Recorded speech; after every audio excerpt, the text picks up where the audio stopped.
Not that many people, so should we put her? Welcome to you all. It is lovely to have you here. We are hearing today for a lunch and learn session with the Collaborative and Community Engaged Scholarship at Duke. I will be passing this over to Abdullah and Tapli, who will be providing an introduction to our guests today. But we very much appreciate you joining us and look forward to learn with you. There will be a short Q&A at the end, so please feel free to put your questions in the chat as we go forward, and we will take them at the end.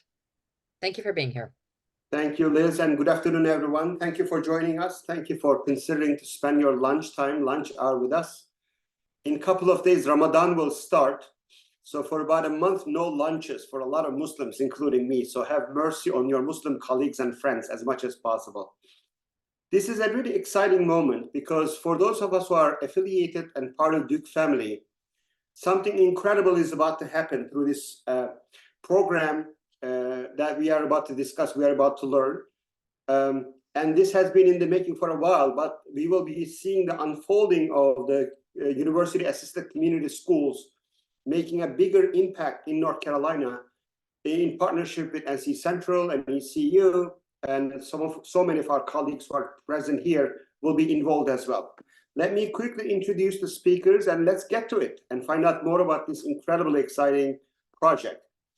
First, my good friend, Alec Greenwald. He is the currently Associate Director for Strategic and Special Initiatives to the Dean of Academic Affairs in the Trinity College of Arts and Sciences at Duke University.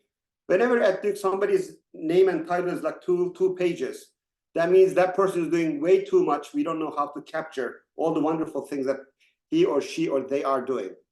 He's been a public school teacher, parent, researcher, and activist for almost 20 years. Alec has helped to lead multiple interdisciplinary research initiatives with Duke and North Carolina Central University students through the Durham University Assisted Community Schools Research Collective. Original from the Bay Area, otherwise he's a very nice person. He spent a decade as a public school social studies teacher in Philadelphia, Belize, New Mexico, and in Durham. Next up, we have Yolanda Dunstan. Dr. Dunstan is currently a professor at North Carolina Central University with over 30 years of pre-K adult educator experience. Prior to working at NC Central, she was an elementary school teacher in multiple districts in North Carolina, including Charlotte, Mecklenburg Schools, Wake County Public Schools, and Durham Public Schools, and a literacy consultant for families of K-12 students in the Triangle area. At NC Central, Dr. Dunstan teaches undergraduate and graduate courses related to literacy and language arts programs, and often work with students, teachers during their final internship. Her scholarly efforts focuses on K-6 literacy, effective teaching, K-12, and higher educational settings, and many more wonderful achievements and accomplishments. Next up, we have Xavier Kaysen. Xavier has spent his life in and around schools as a retired teacher and the son of educators. His interest in education evaluation was cultivated as a teacher at the elementary, middle, and high school levels in Columbus and Durham counties in North Carolina, and as the director of bands at North Carolina Central University. Throughout his career, he has turned the problem-solving methods to improve teaching and learning. And after retirement, it's hard to believe that he's already retired, served on the Durham Public Schools Board of Education and is currently a PhD student and overachiever at NC State University studying education evaluation and policy analysis. And then the next we have Amaya Jackson. Amaya graduated from magna cum laude in 2022 from NC Central with a bachelor's degree in biomedical sciences and psychology. While fulfilling the requirements of the Cheatham White Scholarship Program, she held leadership positions in the Tri Beta Biological Honors and Alpha Kappa Alpha Sorority Inc. as a member of the inaugural team of the Durham University Assisted Community School Research Collective.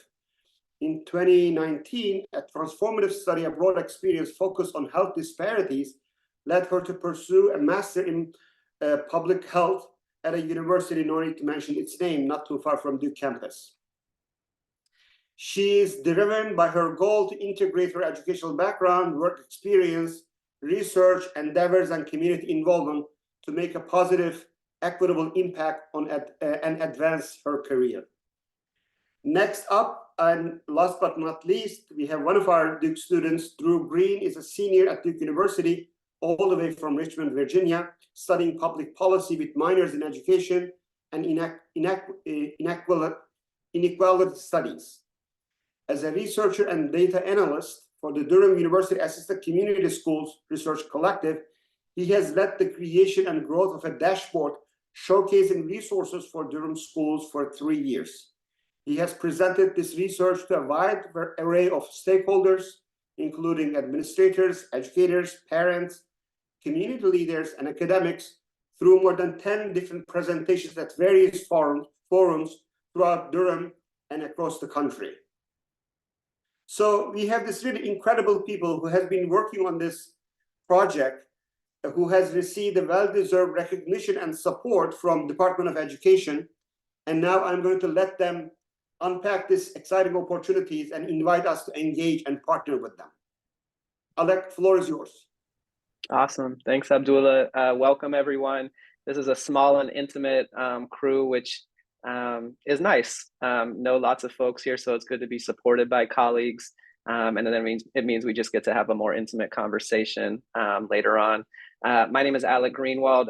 We also have a cameo appearance who didn't make the flyer, but only makes sense to include in this presentation as we think about the state. Jerry Johnson is faculty in the Rural Education Institute at East Carolina University, and an original founding member of UACS that we'll tell you all a little bit about right now. So let's see here. Can y'all see my screen? Give me a thumbs up. Terrific. Cool.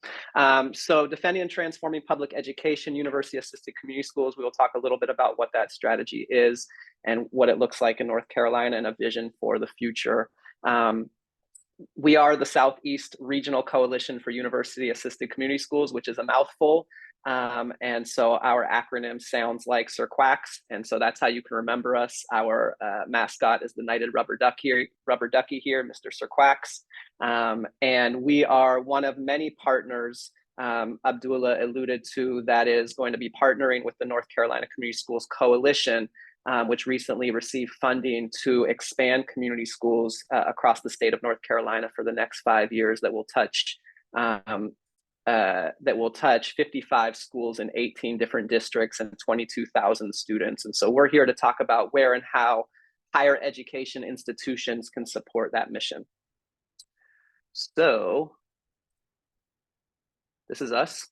I'll talk a little bit about why Duke, ECU, and North Carolina Central, how we became the collaborative, and also how we are just the organizers, right? That we actually take any opportunity that we can to speak in front of people, because we recognize that we are only 3 institutions and only 6 or 7 or 8 individuals, and really need to cast as wide a net possible to engage with higher ed institutions across the state and really across the South if we want to move this work. So just the organizers, not the experts. We really need all of y'all and your expertise to create this movement. So a little bit of history around this university assisted community school strategy. So in 1899, John Dewey, the then president of University of Chicago, I think first president, and many of us know him as an educational philosopher, gives a speech at the University of California, and I quote, says, "The school system, the character of which in spite of itself the university determines and in large measure controls. Through the school system, every family in this entire broad land of ours is brought into touch with the university, for from it proceed the teachers or the teacher's teacher, teachers. And so this is kind of the first iteration of university assisted community schools, recognizing the vast resources, both intellectual and material, that universities and colleges have, and where and how we begin to leverage those resources. So in 1902, Dewey partners with then Jane Addams of the Settlement Hull Houses in Chicago, who created kind of social hubs that were responding to the kind of influx of immigration, industrialization that is happening across our country around really how to kind of assimilate folks into American society, hygiene, education, et cetera. And it was a phenomenal model, but it had some pitfalls. At the time, there were 33 across the city of Chicago, and they were scattered, right? And so Dewey and Adams get together and recognize that perhaps a more geographic strategy, or a better geographic strategy, is to tap into public school buildings that were geographic hubs in all neighborhoods, right? And so this is where we first begin to think about community schools, right? Schools acting beyond kind of 9 to 3, Monday through Friday, math, arithmetic, math, science, English, and how we start to respond to kind of all the human rights that people need in order to learn. And it's also the first iteration of how colleges and universities are supporting that work. Fast forward about 80 years, and we have kind of the new vanguard of university-assisted community schools in West Philadelphia, where our colleagues start the Netter Center for Community Partnerships that begins to lead this work alongside community schools in West Philadelphia. As a mechanism for spreading this movement, the Netter Center grows its work and thinks about a national strategy. And so every 3 years, the Netter Center provides seed funding to launch what they call their next regional training center for communities or university-assisted community schools. So you can see the list of schools there: University of Oklahoma, University of Connecticut, IUPUI in Indianapolis, UCLA, and University of Binghamton. And so the RFP comes last year, and folks at Duke and North Carolina Central and ECU have been thinking about this work for the last 5 years. Ask the Netter Center if we can submit a joint institution entity, of which they said, we've never thought about that, but that's really the community schools way. So yes. And B is how we kind of take an ambitious swing at the South. We recognize that, North Carolina is home, and this is where we are in partnership with the State Scaling Coalition. But the South shares a lot of contemporary political landscape and some real historic landscape as well. And so we are interested in engaging Southern colleges and universities around this strategy. And so we launched UACS. So what is university-assisted community schools? I just want to note that university public school partnerships have been happening for many, many years before university-assisted community schools, or before UACS, and will happen for many, many years after UACS, right? I would lift up kind of 2 distinguishing factors around university-assisted community schools. The first is democratic participation, right? How do we access as many voices, as many data points in public school buildings as possible? When I first started learning about this strategy, someone said to me, if the principal is identifying the need of a school, it's probably wrong. If a PTA is identifying the needs of a school, it's probably wrong. Now, wrong is a dramatic way to say that, but you get the point, right? Those are of a few perspectives of a school building, right? And so how do we touch as many human beings in the school building and school community as possible? So public school parents spend all my professional life, or a lot of my professional life, nerding out about this work. And I drop my kids off in the morning, pick them up in the afternoon, and show up to the 1 or 2 school events per year, right? So imagine someone who has less resources, who nerds out about this less, and how much they're engaging with their kids' education. So the notion of democratizing our schools is way, way, way easier said than done. And the second, over on the far right there, is how we infuse all the resources of the university for public school university partnerships into the school building, right? It's wonderful to bring kids to Duke or Central to learn how to code or work in a wet lab, right? It's cooler if we can think about how to infuse all those resources in the building, because again, if we go back to Dewey and the community school being kind of the hub, that whether we have kids or not, whether we send our kids to public schools, we know where the public school is in our neighborhood. And then we've been studying across the country and taking students on site visits to learn from other models. And it looks very, very different. The kind of motto in this world is, once you've seen one community school, you've seen one community school. They look dramatically different, but we've seen university-assisted community schools at 4-year institutions. We've seen them at community and technical colleges. We've seen interdisciplinary experts. I see my pre-law folks down there, right? So we've seen fully fledged legal clinics that are on the site of community schools to support folks with immigration paperwork and employment paperwork. We're seeing it through teaching and learning in the classroom, research, service. We're seeing pipeline development programs, not just for educators, but for lawyers and doctors and public policy folks and environmental scientists and engineers that are thinking about how to use the public school building as a hub. And then we're seeing what's happening at ECU University and now at Duke University as universities really being anchor institutions for how to support this work, meaning they are the fiscal agents of the resources, and they are thinking about how to distribute them to public school communities across the country. So we're going to highlight two of these that have been going on in North Carolina for the last little while. The first is research. I'm going to pass it off to our wonderful researchers to talk a little bit about the work that's been going on in Durham. And then we're going to hear Dr. Johnson Jerry talk about the anchor institution strategy that ECU is lifting up in Elizabeth City, Pasquotank. So I'll pass it to Amaya and Drew. Thank you, Alec. Hello, everyone. As Alec said and everyone said, my name is Amaya. I am an MPH candidate graduating this May. So as not mentioned earlier, I'm graduating from UNC Chapel Hill in the Global Public Health School. Currently, I serve as the project manager for the Bass Connections University Assisted Community Schools Research Collective, which is also a mouthful, but it's kind of just called the Durham Research Collective. That's what we are on Instagram. But the collective is composed of students who serve as undergraduate researchers and faculty who serve as team leads from two institutions, that's Duke and NCCU, and it began in 2019. Our team is also composed of 3 sub-research teams, which Drew will dive into in a little bit. But I started the team back in 2019 as an NCCU student when I was majoring in biomedical sciences and psychology. And at the time, and for the first few years, we were all still trying to figure out what our work even was going to look like for the years to come. And mind you, it took about 2 to 3 years because of COVID as well. So it was messy, but I did enjoy it. And I would say like what kind of drew me in the first place was Alec's presentation about how as students, we would get to utilize our individual skills and our expertise that we were learning in our degree programs to better the experiences of children and families in DPS. So basically everything he's mentioning of like the history of how UACS have come into play and community schools have come into play. And I thought it was just really cool how we could take what we were learning and actually contribute to that.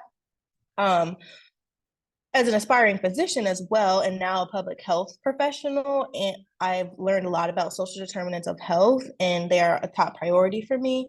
But what I've learned throughout being on the team is also that there are social determinants of learning.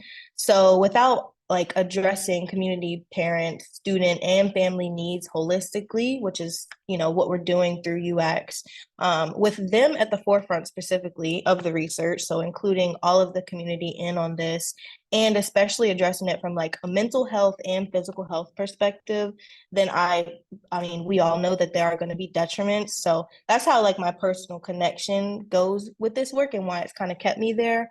But I've learned, you know, that public education spaces are a perfect place to address these issues. And ultimately, I think seeing the work we do each year expand little by little, gaining attention and seeing successful programs across the country through like the site visits and the research we're doing, it gives me hope that our work will impact students and families, their lives in Durham for the better. So that has been what has kept me here. And I'll let Drew share his story as well. And then we'll talk a little more about our research. Yeah, Amaya's being humble. She's amazing, and she's been a great person and supportive person since I joined the team. But as Abdullah mentioned, I'm Drew. I'm a senior at Duke studying public policy, originally from Richmond, Virginia. And I got involved with this work through a Duke Data Plus project my summer of 2021, where I worked on a dashboard highlighting assets in Durham. For my entire life, I've been surrounded by conversations with people who are passionate about public education. My mom's a school social worker. One of my aunts works for communities in schools. Another is a former principal, and my grandma Barbara was a high school science teacher. And the reason I love doing this work with CircWax, with the Durham research team, with the North Carolina Community Schools Coalition, is the same reason why I got into education in the first place. The people. I absolutely love the people that I work with. I'm not from Durham, but this team, in addition to our community partners and interacting with students in the community, has helped make the city feel like home. Over the past 3 years, I've had the privilege of working with the speakers on this call, as well as a few people that I see in the audience. And we have seen tangible progress, as Amaya just touched on, across Durham, the rest of the state, and the country. Last semester, we had the opportunity to visit existing schools such as P.W. Moore Elementary in Elizabeth City. We actually went with Abdullah, that's Jerry Johnson's baby, and also West Philadelphia High School, which is in partnership with the University of Pennsylvania. Talking to parents, students, educators, and other community members motivates me to continue to promote a school community that is both enjoyable and supportive for all, whether that is students, whether that's community members, whether that's educators, or more. So there are three key questions that guide our research. The first one is how can local universities best prepare undergraduates to enter Durham Public Schools or DPS classrooms with the critical lens for race, class, and Durham's history. At Duke, just 16% of students are from North Carolina, with even fewer from Durham. Although there are efforts to improve that number, it's still obviously very slim. We hope to support ethical engagement between Duke and NCCU, Duke students, NCCU students, and then other local community members. This training is done through one of our sub-teams, which is a curriculum sub-team, who created an 8-module curriculum that will be adopted at a small scale at local universities in the near future. Some of the modules include things like how to be a good advocate for when micro or macroaggressions occur, how to have difficult conversations about race and racism, and institutionalized racism in Durham's history. These are just a few of the modules that the team has been working on for a long time. They've been working very hard on them, and they're absolutely amazing. Dr. Dunstan can speak very highly of them. The second one is how can we create a robust online dashboard that prepares undergraduates, DPS teachers, DPS parents, and other community members to understand their neighborhoods through an asset-based perspective. I speak from a student perspective. I'm a student at Duke, and I know that among portions of the student body, there's occasionally a misguided idea that Durham is a place that is lacking resources. Since 2021, our team has developed a website that compiles data on resources in Durham using an asset-based approach to reframe this misguided perspective. It's not true. Durham is an amazing place. I'm guessing almost all of y'all live here. It's an amazing place with lots of assets available for community partnerships. There are over 40 variables that are covered, including grocery stores, childcare centers, parks, and sidewalk coverage. We hope that this dashboard can serve as a one-stop shop for data about resources in Durham. We have lots of data compiled from multiple different sources. I get clowned for being a nerd a lot because I love data, but I'm happy to see other data people on the call. And then lastly, how are universities uniquely positioned to meet the needs of community members both inside and outside of public school buildings? Duke, NCCU, and ECU all have resources, whether financial, human, or physical, that can be utilized in partnership with the local community. Most importantly, our team constantly conducts asset needs assessments to ensure we can match our resources to those requested by communities themselves, not speculating what we think is best for them. For example, this year, our team has worked directly with educators and Duke's Teach House to spread awareness about community schools and gather feedback about where our work can be most useful. The dashboard and curriculum were both created as a result of our original asset needs assessment, which found a distinct lack of understanding about Durham's community from university students. All of this work we have worked very hard on, and I think we're now seeing the benefits of it between this grant, between the establishment of UACS. I'm very happy with the work that we've done over the years, and I've, of course, learned a lot as well with great people.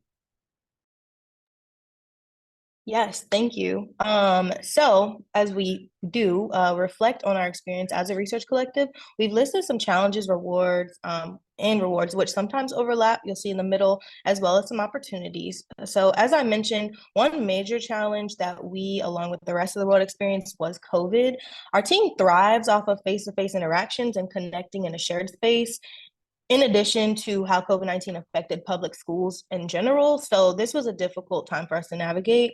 But that leads me to access to public schools, which has proven to be difficult even outside of COVID, as we haven't wanted to overburden school personnel with our research. We have had to shift some of our focus and approaches as it relates to connecting with or being in schools. And then last is sustainability and funding, which can be a challenge for any research team. We find ourselves having to continuously revisit and advocate for the importance of our research. And while we have been successful, funding is not always guaranteed. And then moving into some of the rewards, which are things that truly make our team and collaborative special. As Drew mentioned, our hashtag is #InThisTogether, I think coined by Alec probably. And these rewards speak to that, of course. We prioritize community building, which has aided in our team feeling more connected. And this has worked because of our shared passions and values around uplifting communities through public education. And then last, bringing our two institutions together has been powerful. Each institution has strengths that the other doesn't, which makes for a great collaborative. Along these same lines, though, sometimes shared spaces, power dynamics, and interdisciplinary perspectives have been rewards, but also have posed challenges. Anytime you bring a group together like ours, with so many individual and professional experiences, there are dynamics naturally that come into play. However, I think given our team norms, we always are able to navigate any challenges with this and find appreciation for how it shapes us, of course. And then last are our opportunities. As you think about kind of what's next in our growth, we consider scaling, which has occurred thus far through applying for additional grants and through CIRQUACs. But we also see an opportunity to expand through more institutional collaborations with colleges and universities in the eastern and western parts of the state. Also through CIRQUACs, we look forward to leveraging the community school/educator pipeline that is intended to train individuals to better serve community schools, and we include them in this work. We look to include them in this work. And we see an opportunity with this to also provide micro-credentialing for community school coordinators, as right now they kind of are just basing their experiences off of, what makes them qualified. So a micro-credentialing would be really beneficial. And I'll pass it to Jerry. Thanks, Amaya. So I've been involved with community schools going back at least 10 years or so to time I spent at the University of Central Florida. And when I came to ECU a year and a half ago, actually before I'd even officially started work, I collaborated on a grant with the Collaboratory at NCDPI that was focused around COVID-19 recovery. And one of the things I've always felt or believed about community schools or tried to emphasize in my communication about them is they're not an intervention or a treatment or something to be applied as a strategy. They're a vehicle for doing the work of schooling in a way that's democratic and inclusive and gives voice and agency to all the people who are involved in it. And so as we thought about a strategy for trying to mitigate COVID-19 impacts on schools, the community school framework immediately came to mind to me. And so what launched this work at ECU was actually a research grant to study the implementation of the community schools framework in a rural school. Alec gave you a really nice history of the community school movement in the US. One aspect of that history that's worth noting is most of the successful efforts at community schools and most of the structured, intentional kinds of programmatic attempts to implement community schools have been in urban places.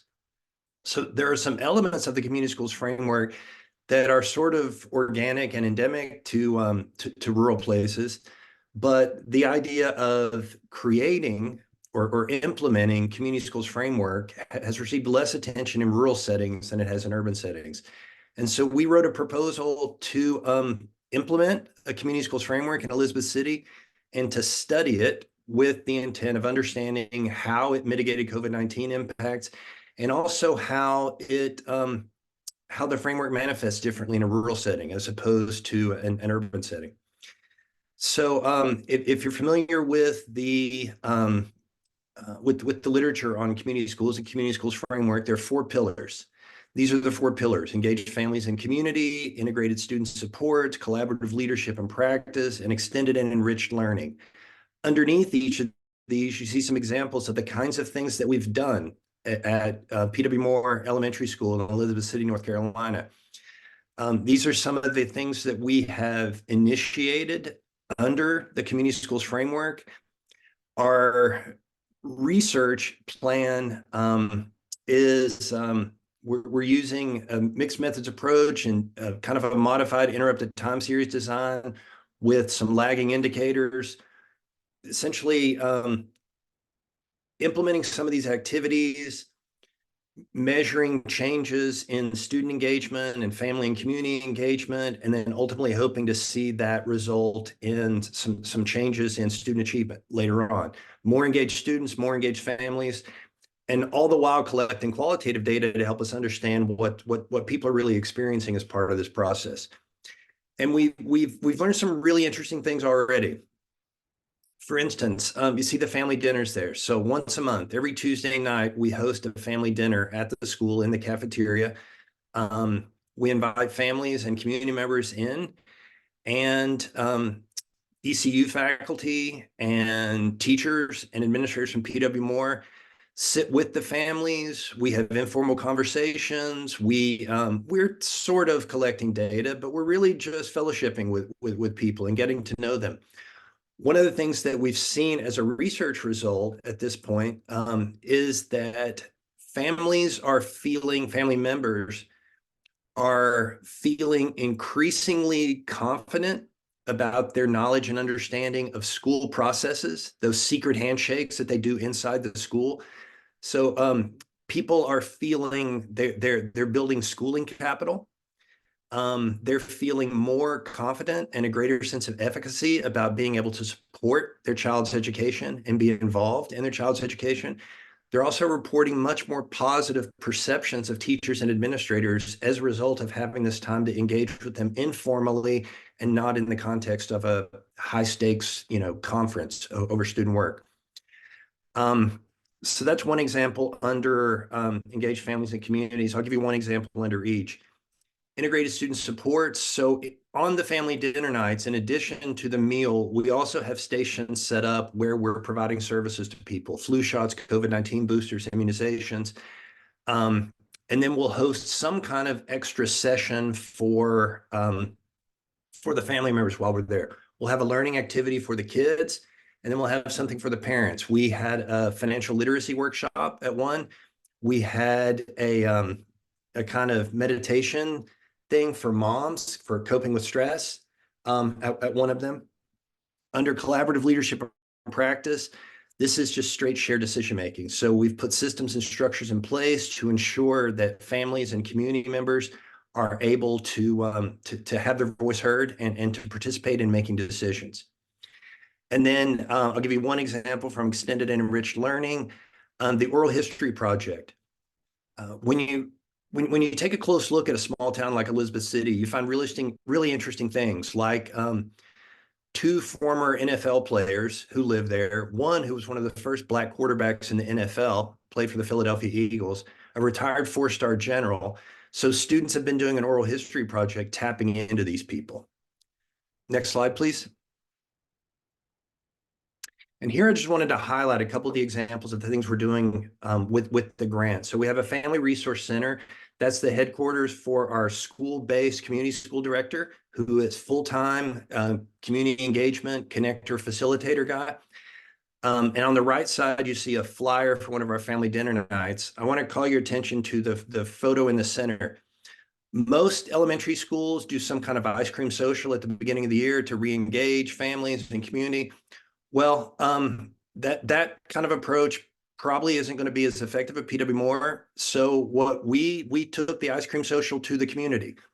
We took an ice cream truck to this apartment complex. We served ice cream free. We picked up the tab. Kids got ice cream. Their parents came out. We sat under the trees and talked. The mayor came. The chair of the school board was serving ice cream off the truck. And we were able to provide the same kind of experience that people in another elementary school might have with regard to an ice cream social, but do it in a way that meets the needs, transportation and otherwise, of the students and families here.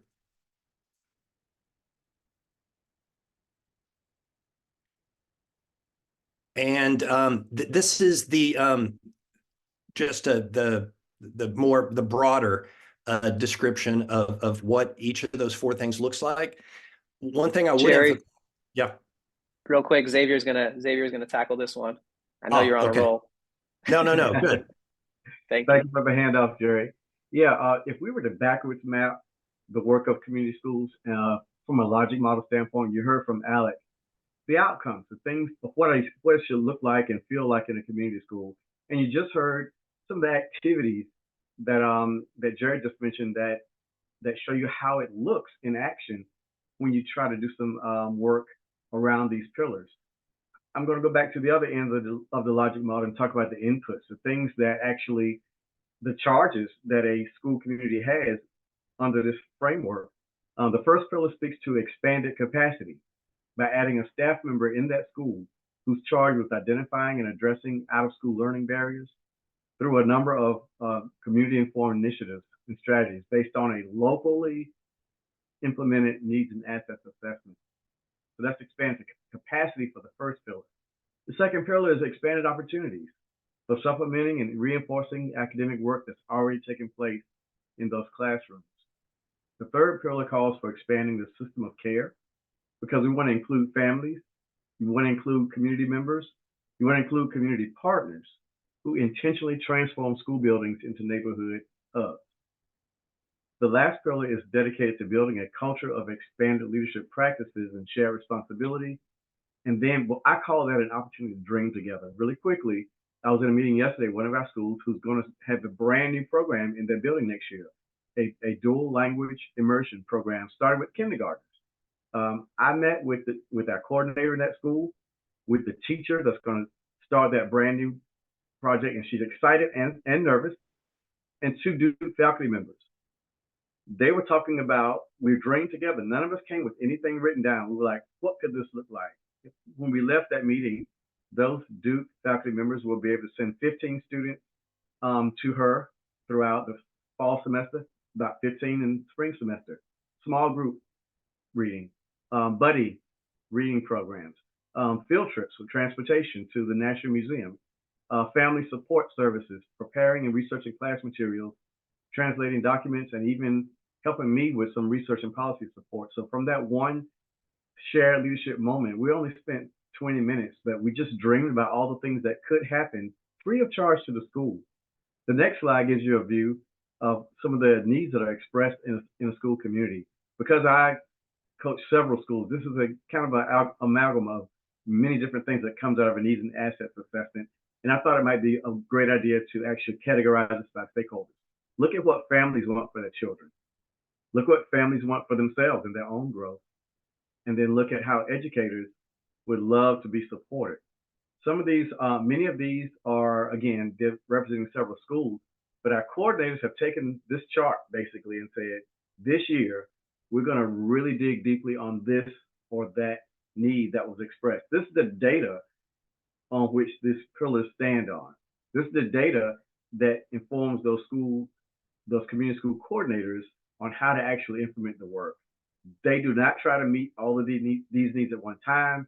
They use continuous improvement science and try to tackle certain corners and do it well, and then take some of the lessons learned from that and expand to other areas. So these are the pillars, looking at the data that informs the pillars, which is the needs and assets assessment you see here, as well as the 4 ways that we can expand the capacity, the opportunities, the systems, and the leadership practices. Now pass it along to Yolanda. And that is actually a perfect segue into kind of an activity that I hope we can, since we have a nice intimate group today, hopefully it's something that we can talk about as opposed to doing things in the chat or what have you. But when Xavier just showed that previous slide that talked about all of these different needs that actual schools around us have mentioned, those are the things that we want to make sure we focus on. So we try to manage 2 things at once. We know what these schools are saying, and the schools are saying that are their needs for them to be successful. And then on the other hand, we as institutions and individuals in these institutions have assets and skills and resources that can support those needs. And we kind of look at this as this tool belt analogy of the kind of tools that we have in our own personal tool belt that could meet a potential need. And I say sometimes, we have a favorite tool that we like to use, but that tool might not fit the job that is currently underway. And so we have to be very careful that just because it is our favorite tool, that we don't try to jam it into the school community and make it work. We want to think about what those schools themselves want to do and how we can support, how we can match and align.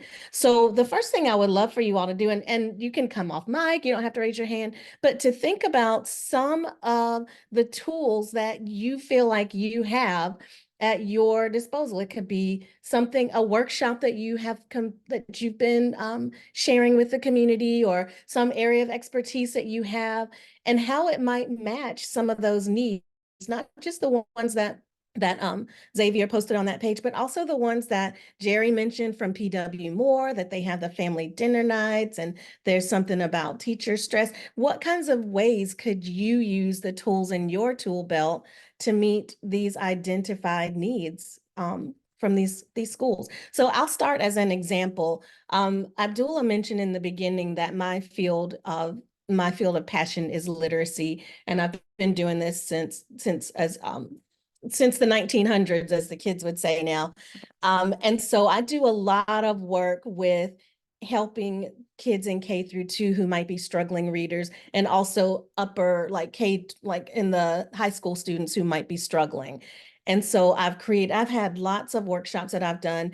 If there was a particular need for literacy, I could take those workshops that I have done and then tailor them to that particular school's literacy need. I can do work with individual students. I can do work with teachers, and that could meet a literacy need that a school may have. There might be support for English as a second language students. I have been trained in English as a second language, and so I could go into a school and support whatever ESL needs they had at that school. So think for a moment about what your area of expertise is. And I love this activity because every time we're done with one of our presentations, we get the question, how can I help? How can I join? How can I be a part of this? What could I do? This is where you start thinking about what you could do to support some type of work like this for university-assisted community schools. So take a moment to think about what tools you have in your tool belt. And I mean, maybe we can go back to that slide, Alec, that shows those needs that Xavier had right before mine. Yep. And a lot of times, go ahead. No, go ahead, Yolanda. Sorry. A lot of times as university-assisted community schools, our ways that we feel we can connect with the schools are typically in the two areas of expanded and enriched learning time and opportunities, and active family and community engagement. But we can do things that span all four of those different pillars. You just have to stretch your brain a little bit. So as those needs have been put on the screen again, what can you think of that could potentially be a need that your area of expertise could align with?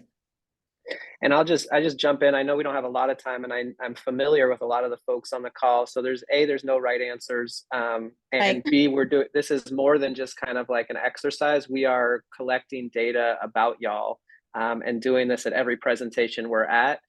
So that when needs do emerge from schools, that we have done a little bit of a landscape analysis if you will, of around where our experts exist. So this is our kind of like Rolodexing opportunity. So please come off mic, like Yolanda said, and share your tools. We won't hold you to it. We're not making you commit. It's just an exercise in thinking about it. They are, if I may start, they Sure. are neither tools nor things, but I think one of the greatest gifts of our campus is the students themselves. It is Okay. relevant to what I'm doing now. Like, how do we do the tutoring and the kind of support that we can do in a respectful, equitable, and also because with our students, they have incredible language skills. They can do babysitters. They can just give a relief either to teachers or the caregivers or the families. Like, these are incredible students who are committed to do the work. A, they need training, because without training, they can do more harm than good. B, that requires coordination. And C, make sure you are not going to the low-hanging fruit and always helping the same group of people, where 2 miles down the road, if you drive 10 minutes more, there's a greater need. Like how to assess the need in an equitable way that by just helping you don't create further inequities Right. by giving some more and giving other less. I think the greatest gift of campus, if we can utilize and tap into our students' volunteering opportunities, tutoring opportunities in various areas, it captures most of these needs that Xavier has listed. Absolutely. Thanks, Abdullah. Does somebody else have maybe one or two folks who have something in your head that I could probably do something? Yeah, I'll just jump in and say I would love to do some Spanish language translation too. I think that that was one of the needs that was expressed, and I know I've certainly worked with, anyways, that would be lovely. I'd love to work with people on that and help them navigate bureaucratic forms. That's one of my favorite things, but or whatever it is, whatever translation they need to. I think also just making food. I love to make food, and I would love to contribute to those family dinner nights or any kind of anything around food actually. So I'd love to do that. That would be enhancing in my own life as well. Yeah, and I was thinking also of like if there's culinary departments at the different schools and they need to practice something, let's practice good food with these students in these schools for their family dinner nights. Is there one more person who'd like to share? Yolanda, if I can make a quick point about something Elizabeth just said. So one of the hallmarks of this kind of work is that we're leveraging assets to contribute. And a distinction that's usually made in that literature between assets and resources is resources are things that we reduce by extracting from them. Assets are enhanced by their activation. And so you just made the point that if you could contribute cooking to be part of this, then that benefit would go in both directions. That's an essential part of this work, that it's not extractive, that it seeks to make these connections between assets and challenges to create opportunities for both to benefit. Yeah, thanks so much for that, Jerry. Absolutely right. Yeah, mutually transformative. Some good stuff going on in the chat there. Nice. Well, we've actually kind of gotten up to my time, and so I won't pressure anybody else, but I encourage you to think about what kinds of expertise and what kinds of skills and what kinds of resources are in your day-to-day that if you thought about it could be a little bit of a way to contribute to what the schools have identified as their needs. So thanks y'all for sharing that little brief activity with us. And I believe now that I give this back to Abdullah, is that right? Cool. Correct. Thank you, Yolanda, if I may. This was a wonderful sort of segue to the maybe broader Q&A that we would like to have with our presenters and to learn a little bit more about this. And I'll start. This is for everyone. I wonder, you told us about the past and the present, and I would like to see with this incredibly wonderful, exciting grant, what is expected us future, specifically between Duke, NC Central, and ECU partnership. What will be the division of labor between us? Each campus will get a set of schools and try to address all the needs, or we're going to share some of the mission and the functions of the overall help, and every university will involve some aspect of the mission. Yeah, that's a great question, Abdullah.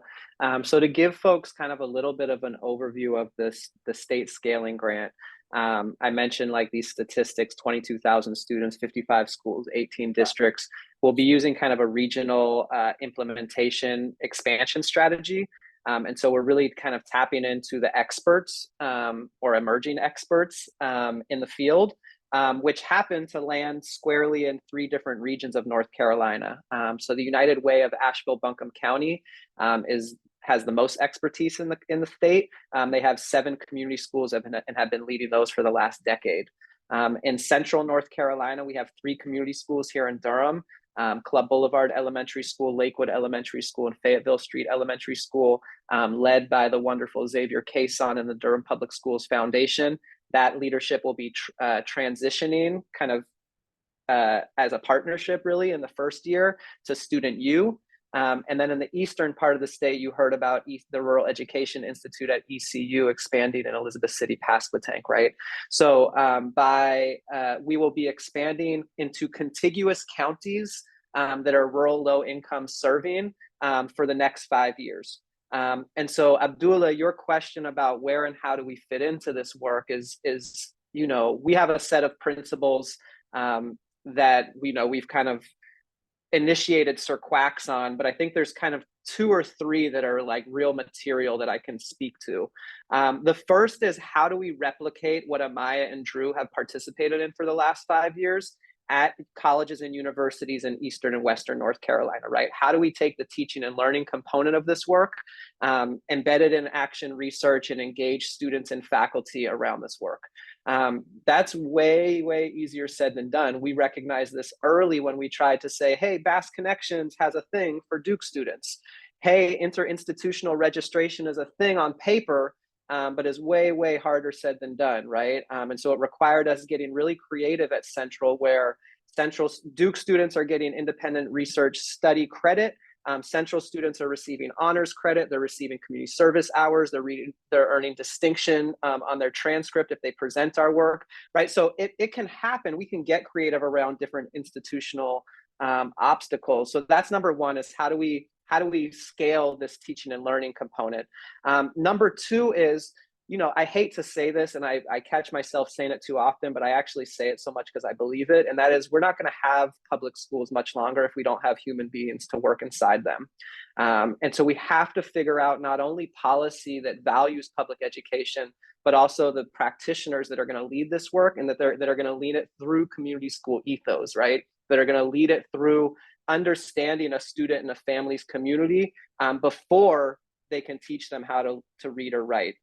And so we're thinking about pipeline programs. We're thinking about micro-credentials or certificate programs that are pumping out the next generation of community school coordinators that can lead this work. And we're going to probably start in each of the 3 regions again, right? And then the third is faculty boards, developing faculty boards, again, in each of the 3 regions, and giving them what we'll probably call something like kind of innovation funds, that are kind of bodies that are responding to the needs that are coming out of their respective community schools. We need an environmental science class that's going to create a community garden, support us with a community garden, because nutrition has come out of our needs assessment, right?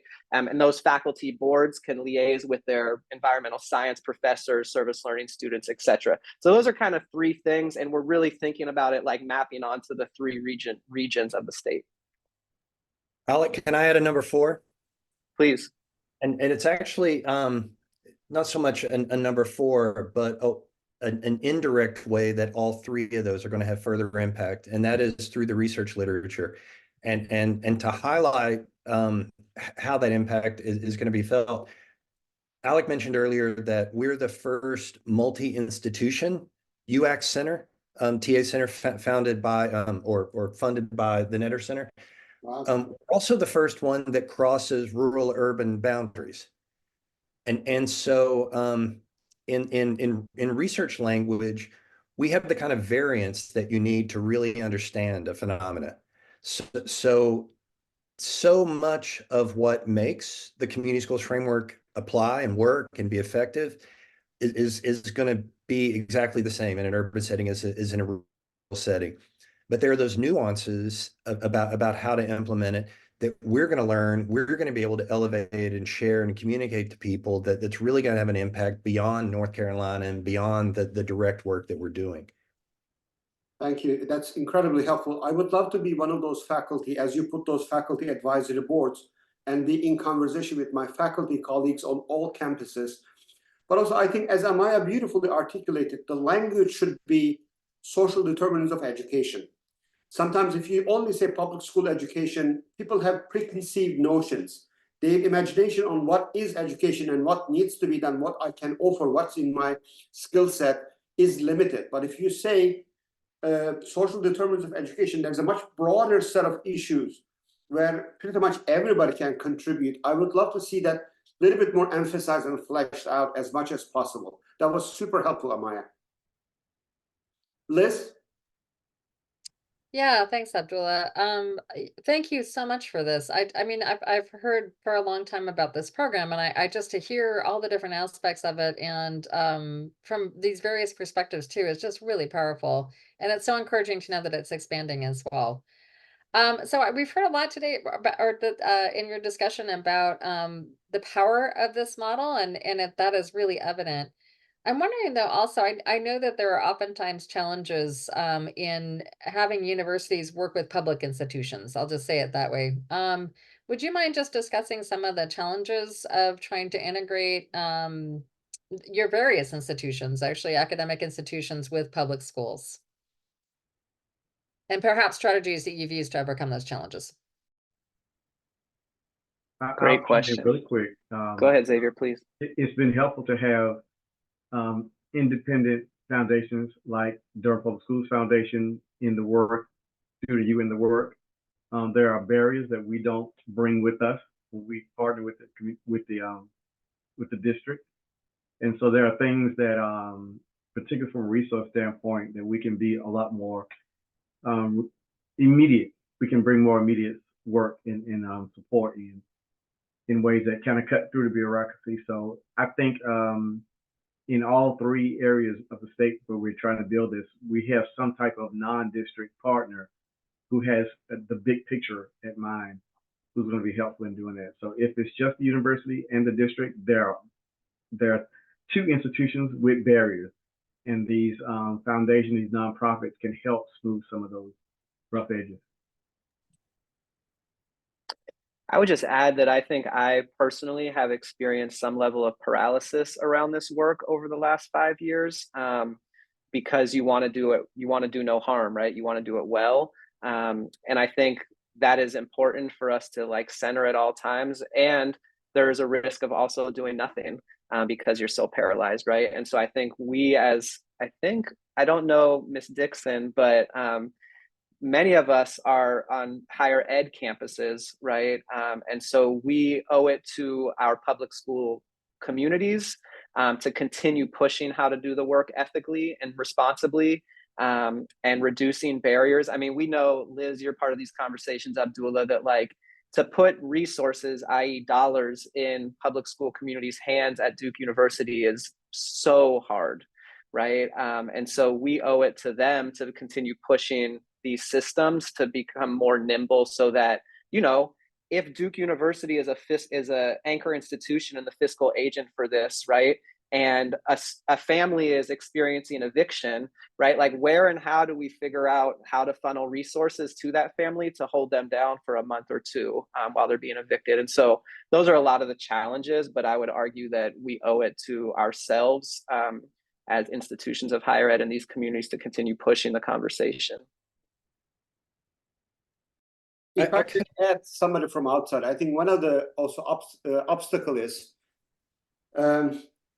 it is science and research is very consistent. If both parents are university professors or have graduate degrees, their involvement in their children's education, wherever they go, goes incredibly high.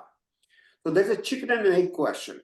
If more university employees, professors and faculty send their children to public school system and therefore get involved, a lot of the problem, even without dollars, in-kind contribution, by just sending your school and getting a little bit more involved and committing to improving that particular system for you, is always, and there are a set of challenges. A lot of people think, especially in Durham, public school system is not, there are so much misinformation about the public school education.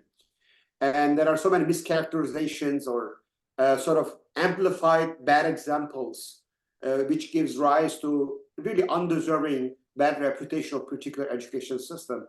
So there's also in-kind support that we don't seem to activate. It's there on campus. People just need to send their children and get involved or commit to a different kind of involvement that will indirectly remove a lot of the obstacles.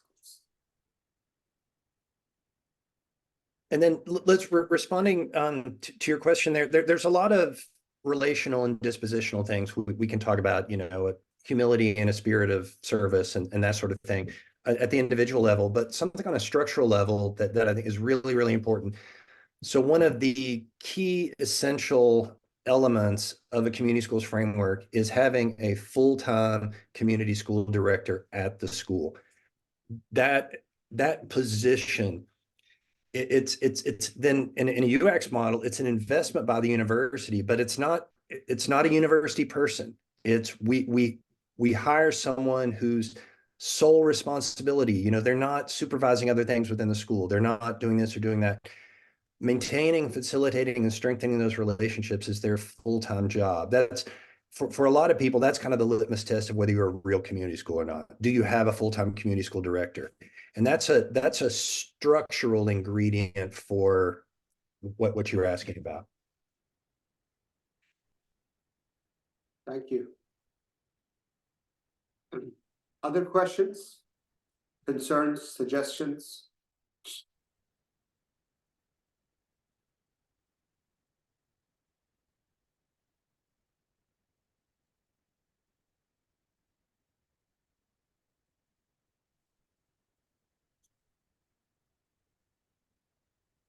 I can never be a Quaker because silence makes me uncomfortable. I cannot sit in silence. I've been to 2 Buddhist silence retreats. If you speak 3 times in those retreats, they kick you out. And in both cases, they kick me out in the first 48 hours. I think this is wonderful, and I hope a beginning of many more conversations to come. And if my colleague Brooke can share in the chat the survey, we would like to hear from you if you want to get involved and continue to get involved with this University Assisted Community Schools project, the unfolding of the grant, and if you want to contribute, that's also perfectly fine. Yes, Amaya, please. Yeah, no, I was just gonna promote or plug in our network call that we're having tomorrow. So Quacks does a monthly network call, and we kind of like highlight initiatives, programs, community schools, all the things dealing with this work across the like southeastern region. So we're uplifting them, giving them a space to speak and learn from them. And we have 2 speakers usually each month. It's at 12. Is that right? Yeah, 12 o'clock tomorrow. I just dropped the chat. We're going to get to hear from a state scaling grant in Tennessee and in Florida. The Florida model being led by University of Central Florida, Florida International University, Florida FAMU, and Southern Florida, right? So a 4-institution university assisted community school strategy for the entire state of Florida. So really exciting stuff that we get to learn from tomorrow. Wow, thank you. And if you know of people who would really benefit, we would be more than happy to share the recording of this conversation with them. If there are people on our campuses or on our nonprofit sector who are involved in improving public education, please feel free to share this information with them. And we would like to hear from your feedback. A quick survey. Are we sharing our own survey or Alec, your survey? I shared the Community Engaged Scholarship survey in the chat earlier on this call.